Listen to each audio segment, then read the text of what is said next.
Vou acionar agora, então, ao vivo, direto de Brasília, o repórter Túlio Amâncio, que vai falar para a gente justamente da repercussão.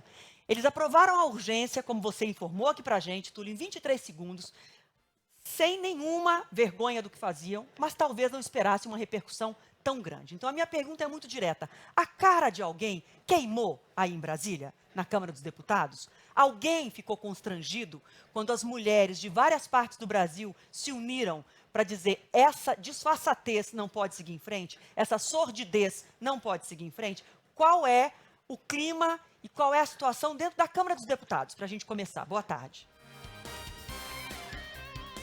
Oi, Adri, boa tarde a todo mundo que está com a gente no Entre Nós. Eu respondo também de forma clara e objetiva. A cara queimou sim.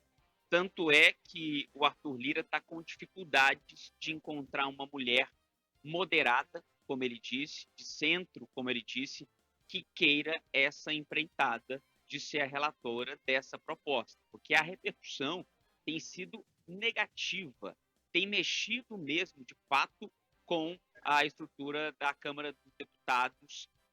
O Sócrates Cavalcante, que é o autor dessa proposta, ele tem uma lista de deputadas que ele considera de centro. E eu conversei com algumas dessas deputadas e elas me disseram, algumas delas, que foram sondadas, mas que não aceitam porque vincular a imagem a esse projeto, principalmente por, numa hipotética situação, ter uma mulher estuprada com uma pena maior do que o estuprador, não seria nada bom para a imagem delas. Então, eles estão com dificuldade de encontrar uma mulher considerada de centro que aceite ser a relatora. Dois nomes hoje são os mais fortes. Isso muda muito rápido, tá, gente? Ontem tinha uns três nomes que estavam sendo ventilados, hoje estão em dois nomes que são os, digamos, pelo menos os mais prováveis. Arthur Lira gostaria muito que fosse a deputada Grace Elias do Avante. Quem é ela? É uma mulher da bancada evangélica, ela subscreve essa proposta de Sóstenes Cavalcante, mas no entendimento de Arthur Lira, ela não é de extrema direita. Já a bancada feminina tenta colocar Benedita da Silva, deputada pelo Rio de Janeiro, do PT, como relatora dessa proposta. Ela é uma mulher evangélica, mas não é considerada radical. Então, a bancada feminina vai dar essa sugestão ao presidente da Câmara, Arthur Lira. Só que a Benedita ela enfrenta uma resistência do Sóstenes Cavalcante, por exemplo, que é o autor da proposta. E ela, pessoalmente, não tem a intenção de relatar esse texto com da forma que está, com as propostas que estão postas à mesa. Ela me disse que se fosse relatora desse projeto, ia mudar ele 80%. Então, para a base conservadora, ou até muitas vezes reacionária, não é de interesse ter Benedita da Silva relatando essa proposta. Então, a repercussão está surtindo efeito. As mulheres deputadas não estão querendo relatar essa proposta que fala justamente sobre as mulheres, né, e os homens que vão acabar decidindo o futuro dessa proposta, quem vai ficar com essa relatoria, Adriana. Ô, Túlio, me impressiona muito que entre 33 assinaturas que esse projeto de lei recebeu, 11 são de deputadas, são de mulheres que assinaram uma barbaridade dessa, sem se colocar no lugar de outras mulheres e, sobretudo, de meninas. A gente separou aqui, Túlio, a fala de agora há pouco do ministro das Relações Institucionais, Alexandre Padilha, que disse que o governo vai ficar fora disso e que não vai se mexer para aprovar essa barbaridade. Vamos ouvir e a gente já volta comentando com o Túlio. O governo, o presidente Lula, ao longo da sua história, até atendendo solicitações de lideranças religiosas, de parte da sociedade, sempre disse que nunca ia fazer nada para mudar a legislação atual do aborto no país.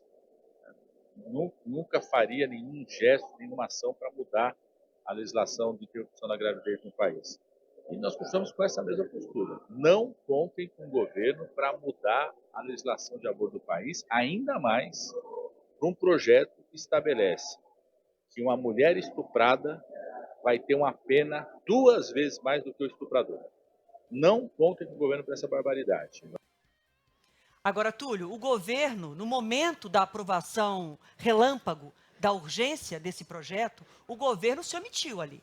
Quando é aprovado, quem concorda que permaneça como está, e aí você não escuta uma voz do PT ou uma voz vinculada ao governo para dizer, vocês estão loucos? Porque assim, é o mínimo que a gente espera, que alguma voz vai se levantar e falar assim, vocês estão loucos? Vocês têm noção do que vocês estão propondo? Alguma voz que se revolte. E a gente viu o silêncio do governo naquele momento. Agora a Padilha disse isso, eu queria que você trouxesse para a gente essa apuração, de como o governo de fato vai tocar isso daqui adiante e como é que vai ser quando chegar no Senado. Se chegar, né? Pois é, Adri. Se chegar.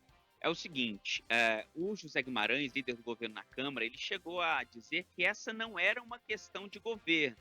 Por mais que nos bastidores a gente saiba que ele tenha tentado ali dar uma mexida no texto, minimizar essa pena, reduzir essa pena para essas mulheres que estão sendo consideradas assassinas nesse texto, ele não teve sucesso e acabou liberando a bancada.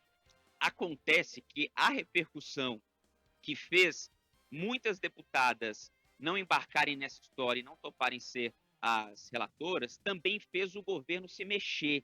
Então, por conta disso, hoje, ministros estão marcando posição. Marina Silva falou sobre um outro tema agora há pouco aqui no Palácio do Planalto, se manifestou contra. Alexandre Padilha disse que o governo é contra. Por quê? Conversando com o ministro mais cedo, ele me disse o seguinte: o presidente Lula assinou uma carta aos evangélicos dizendo que não flexibilizaria, não deixaria essas regras sobre o aborto mais brandas, mas o governo não tem um compromisso de deixar mais rígidas. Então aí que vem essa fala do Padilha. O entendimento dele, de outros ministros com quem eu conversei, é que se passar na Câmara, depois no Senado, quando chegar aqui para o presidente Lula, ele deve vetar. Mas o governo quer evitar esse desgaste, porque vai que o presidente veta, volta para o Congresso derruba o veto, assim como foi nas saidinhas. Então, o que o governo quer fazer é botar na gaveta do Senado. Se a proposta passar, contar com o Rodrigo Pacheco, que inclusive ontem falou com a imprensa sobre isso. E para ele não tem esse negócio de aprovar urgência, não. Tem que passar por todas as comissões, seguir o rito corretamente. Bom, a gente vai escutar agora então a sonora justamente do presidente do Senado, Rodrigo Pacheco, que diz que no Senado não vai ter esse toque de caixa, que o Túlio acabou de citar. Vamos lá. Há uma diferença evidente entre matar alguém, que é alguém que nasce com vida, que é o crime de homicídio, e a morte do feto através do mecanismo, do método de aborto, que também é um crime, deve ser considerado como crime, mas são duas coisas diferentes. Toda essa cautela nós temos que ter, esse cuidado nós temos que ter, e de evitarmos legislar em matéria penal pautado pela emoção ou pela circunstância do momento. Túlio, qualquer novidade sobre esse tema, você aciona a gente aqui, porque é um assunto sério demais para ser tratado, né? Discutido com essa molecagem que a Câmara dos Deputados demonstrou. É um assunto sério que envolve a crença das pessoas, que envolve planejamento familiar, que envolve toda essa questão da violência que eu disse. Então, assim, a gente tem que dar espaço para isso, para discutir com seriedade. Por favor, Túlio. É que você falou em molecagem, e acabou de sair uma postagem aqui do Sóstenes Cavalcante, reagindo à publicação da primeira-dama Janja, que critica essa proposta. Ele escreveu o seguinte: que a atual primeira-dama é abortista, hoje todo o Brasil já está sabendo. Agora quero a manifestação do atual presidente da República. Vem, presidente, fala, presidente, esperando. Esse é o nível do autor dessa proposta, Adriano. Convocando o presidente, então, para se posicionar. A posição veio pelo Alexandre Padilha, como a gente já trouxe. A gente tem esse Twitter da primeira-dama, Janja, que foi justamente quando ela se manifestou hoje, logo cedo. A gente já consegue colocar aqui no ar o Twitter da Janja? Ela se manifestou exatamente contra o projeto. Foi a primeira manifestação, antes até do ministro das Relações Institucionais, Alexandre Padilha. Ela tuitou que é contra esse projeto, se posicionou de fato favorável à descriminalização do aborto e foi a primeira posição que, de alguma forma, indicava que o governo iria contra o projeto. E aí depois, então, é que veio essa posição do Alexandre Padilha condenando, né, o projeto e dizendo que o governo não vai embarcar nessa barbaridade. Daqui a pouquinho a gente traz o Twitter da Janja e a gente ainda vai seguir falando sobre isso, porque teve protesto. Ó, tá aí, tá na tela para vocês. Deixa eu ler aqui para vocês o Twitter que está escrito aí, ó. O que a Janja se manifestou, tá aí, ó. O PL 1904 de 2024 quer mudar o Código Penal brasileiro para equiparar o aborto após 22 semanas ao crime de homicídio, quando a gestação for por estupro, caso em que o aborto é permitido pela lei. Isso quer dizer que uma mulher estuprada pode ser condenada a uma pena superior à de seu estuprador. É preocupante para nós, como sociedade, a tramitação desse projeto sem a devida discussão nas comissões temáticas da Câmara. Os propositores do projeto parecem desconhecer as batalhas que mulheres, meninas e suas famílias enfrentam para exercer seu direito ao aborto legal e seguro no Brasil. Isso ataca a dignidade das mulheres e meninas garantida pela Constituição Cidadã. É um absurdo e retrocede em nossos direitos. E aí a primeira-dama lembra que a cada 8 minutos uma mulher é estuprada no Brasil. O Congresso poderia e deveria trabalhar para garantir as condições e a agilidade no acesso ao aborto legal e seguro pelo SUS. Palavras da primeira-dama Janja da Silva. Bom, daqui a pouquinho, qualquer novidade, o Túlio Amâncio volta aqui com a gente, viu, Túlio? Porque nós somos mais de 100 milhões de mulheres nesse país. Se isso não for assunto de governo, então eu não sei o que é. Se um assunto